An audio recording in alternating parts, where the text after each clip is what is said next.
Hi everyone, it's your favourite Atomic Blonde here with a little bit of pop chat.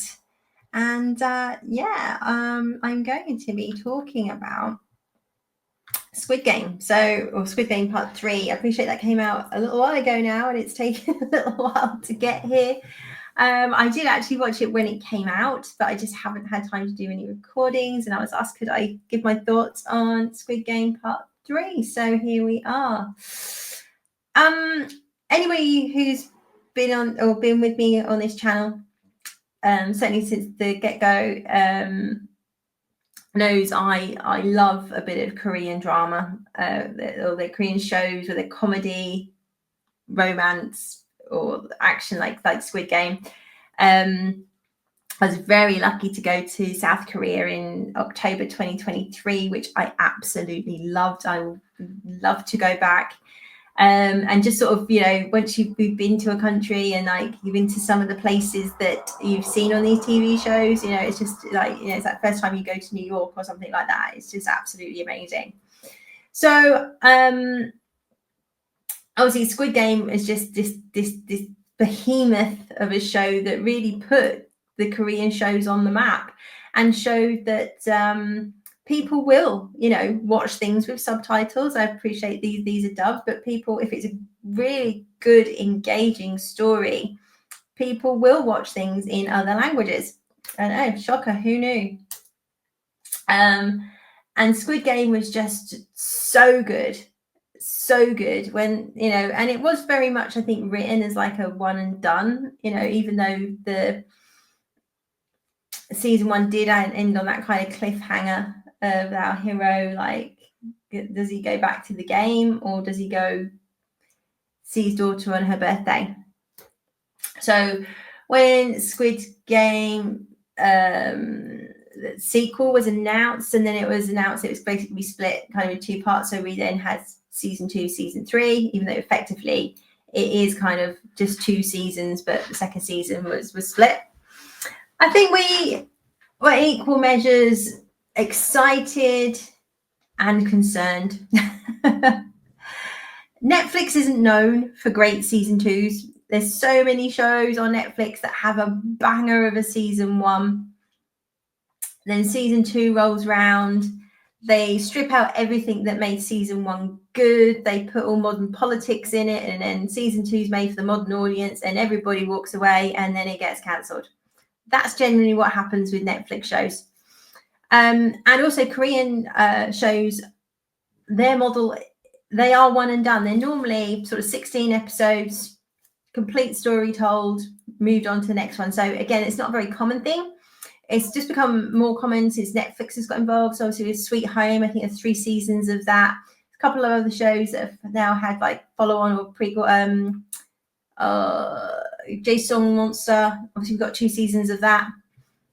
So now like Netflix has sort of got involved in funding these. The sequels are becoming more common in Korea. So obviously we had season 2, which I think got a mixed review, definitely. I enjoyed season 2, but it did have its faults, absolutely. And I think it was a big mistake splitting this into 2 parts, because the reason, say, the Korean dramas work is they're kind of self-contained. So having that longer first season definitely worked. Breaking this one up really didn't help with the flow, or getting to know the characters.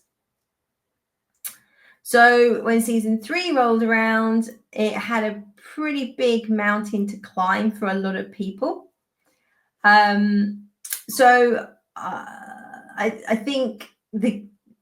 think what was good is that they brought in new games, both in season 2 and season 3.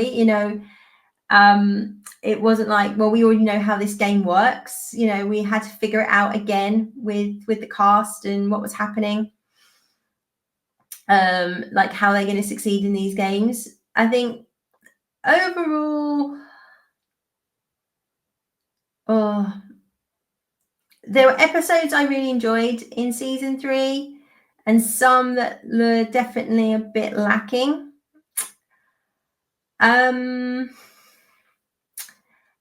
And I guess you kind of almost have to start with the end. Now, there will be spoilers in this. Like you say, Squid Game 3's been out for a while now. Let me just...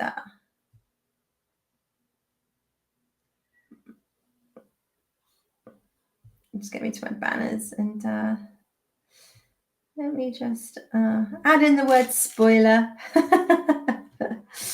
So spoilers, people, spoilers. So I'm gonna sort of start with the end, I guess, because that's kind of when you've got 3 seasons of something, you know it's coming to a close. It all leverages on the end ultimately. And say I've had, several weeks now to mull over the ending, and I still, I guess, disappointed by it to a degree. I think to see the lead character, Jion, go through so much just to lose everything at the end of it was disappointing.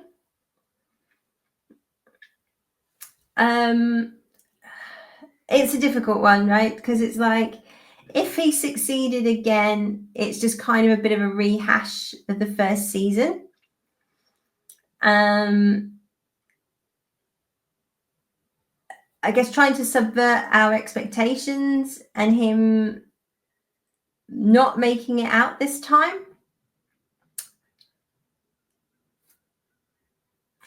I kind of guess, like he's the running theme through all of this, and it's bold. There's not many shows where they kill off their lead character to end the series. And I guess, my take on it is that I don't know, but my view that maybe the writer felt that ultimately you can't change people. And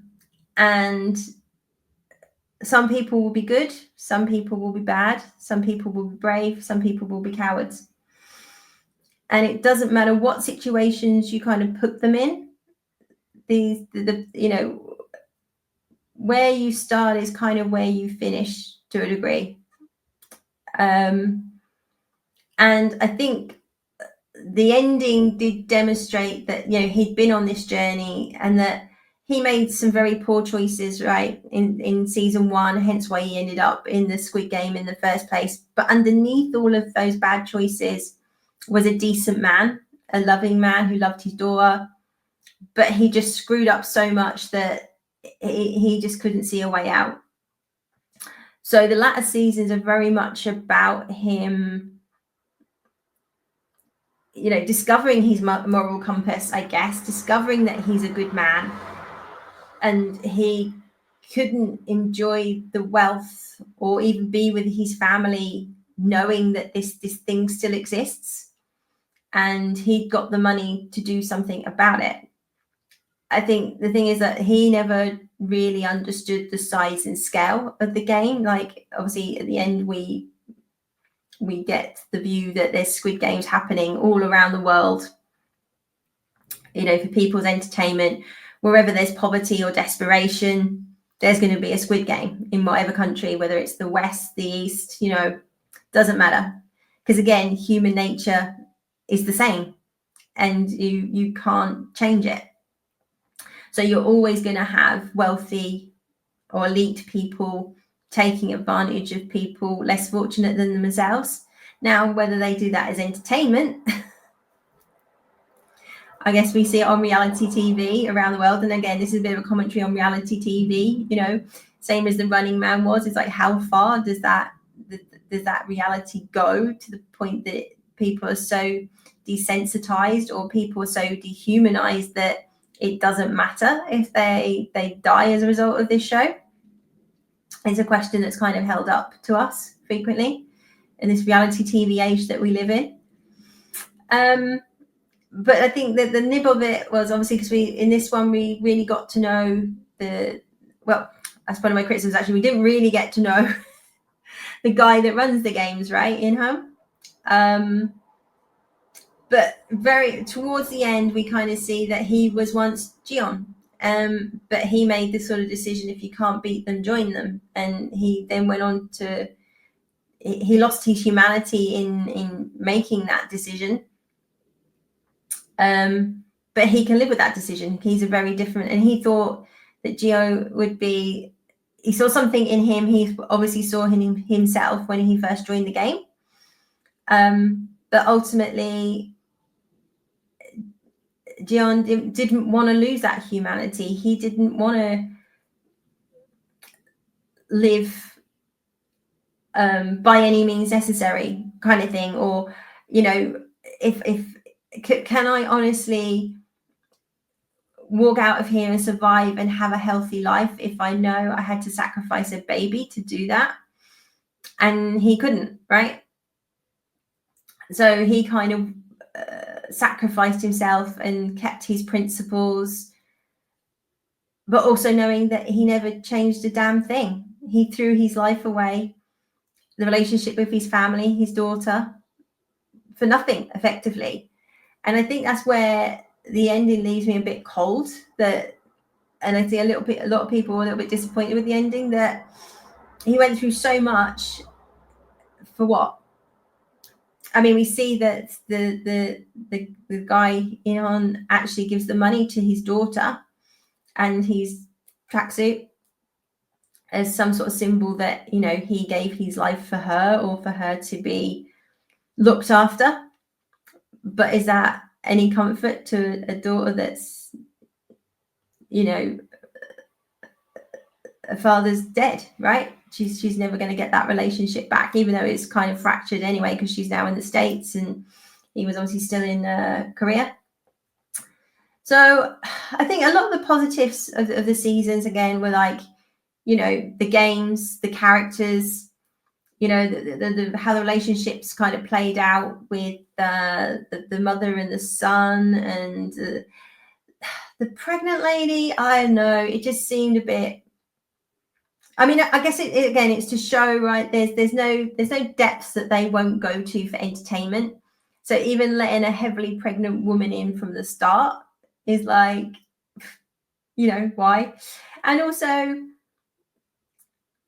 did she really think, even if, like, when people go into the game, they don't know they're going to die, did she really think that she could win money or win this in any way, shape, or form? Like these physical games, like nearly 9 months pregnant. That whole storyline I found a little bit like, really? And just a bit of a plot device to drive things forward, and almost like, ultimately, how can we kill off the titular hero without it looking lame, I guess? So this ultimate sacrifice to save the baby, you know, fine, I guess. But I don't really feel like it added anything to the show. I just found it a bit ludicrous, to be honest, that a woman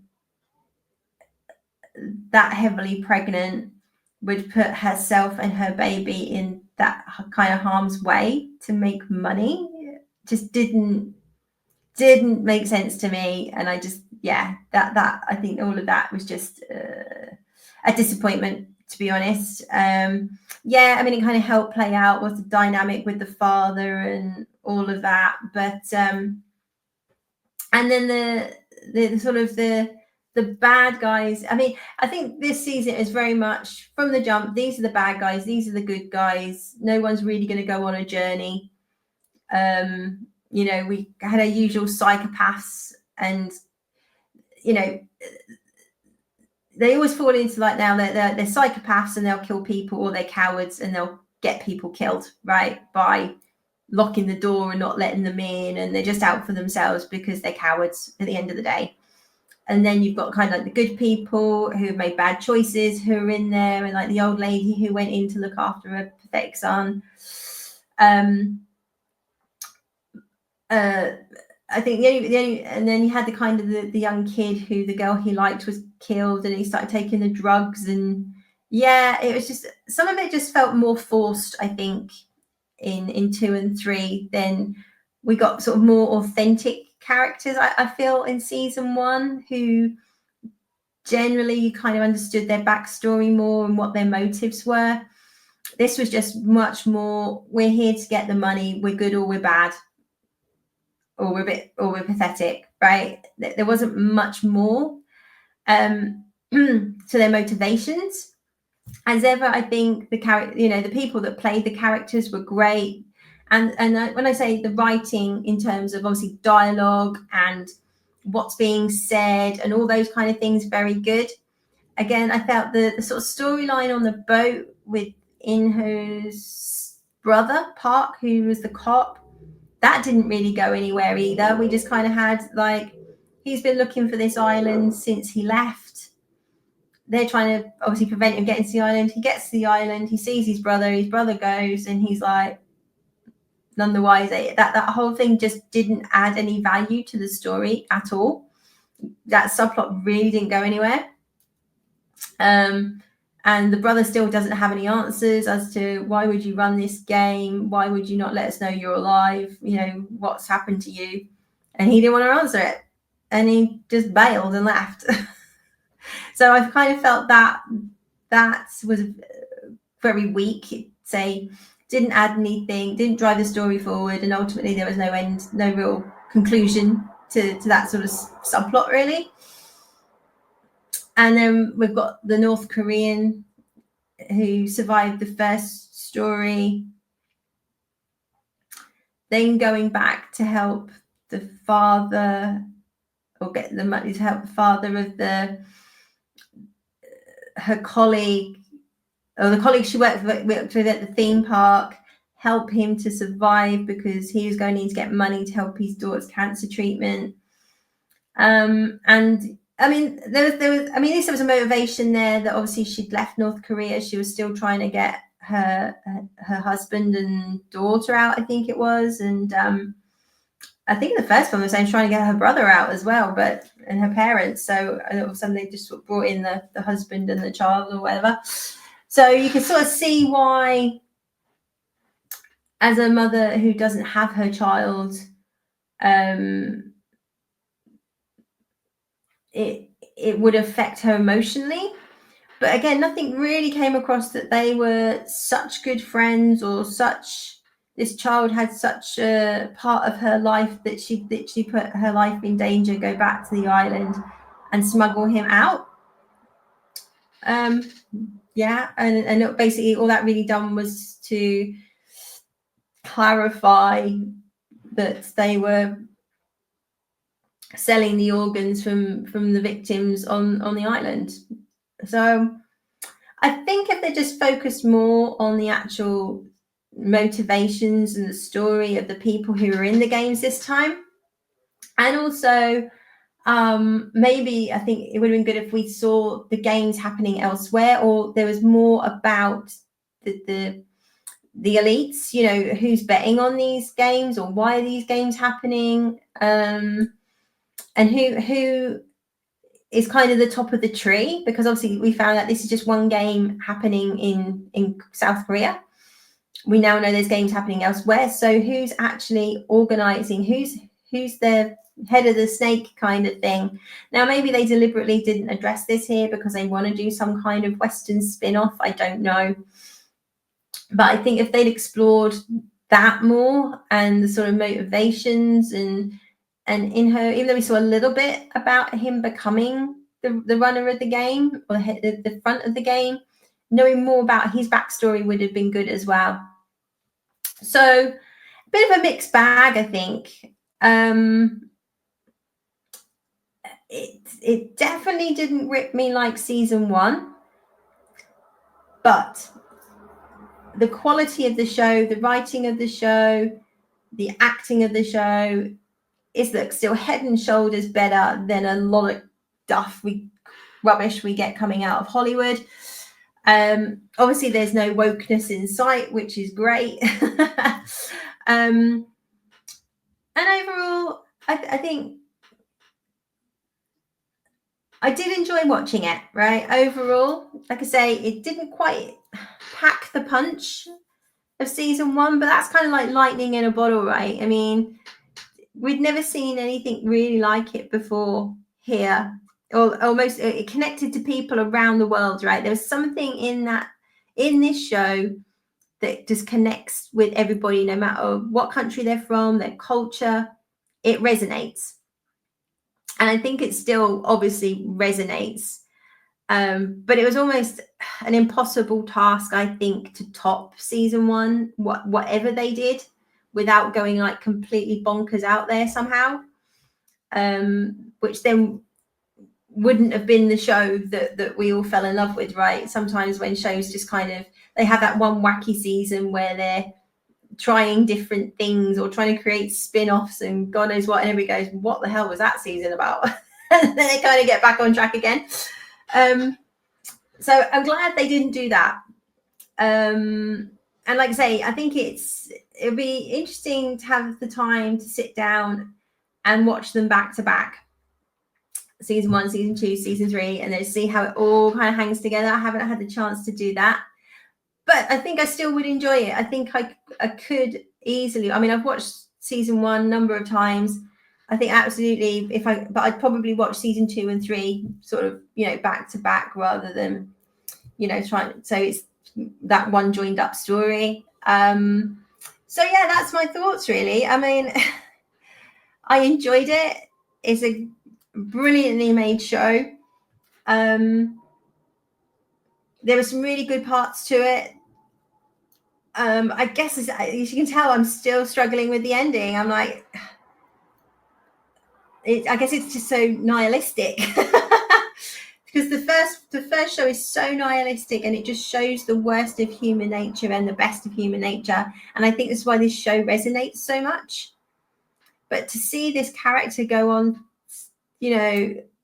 make so many sacrifices to try and change things for the better, and just really, it's like, you can't change human nature, right? Even when these people find out that the other contestants are going to die, they don't care as long as it's not them. And no matter what he did, he could not stop the game. So like, you cannot stop the machine, right? It's not getting to conspiracy theories, but the world runs a certain way, and we're all cogs in the machine, and we cannot stop the machine. And I don't know if that's ultimately the message the writer was trying to get across, that it takes more than just one brave man to stand up and make a difference. Everybody has to want to stop. Everybody's got to want to change, and people don't. So I think there's a little bit with that sort of nihilistic ending.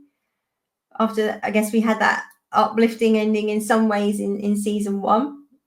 I don't know if they could have ended it any other way either. Like I say, if he survived, would it just felt like a rehash of season 1, that nothing really changed? He went through it again and he succeeded again, and what now?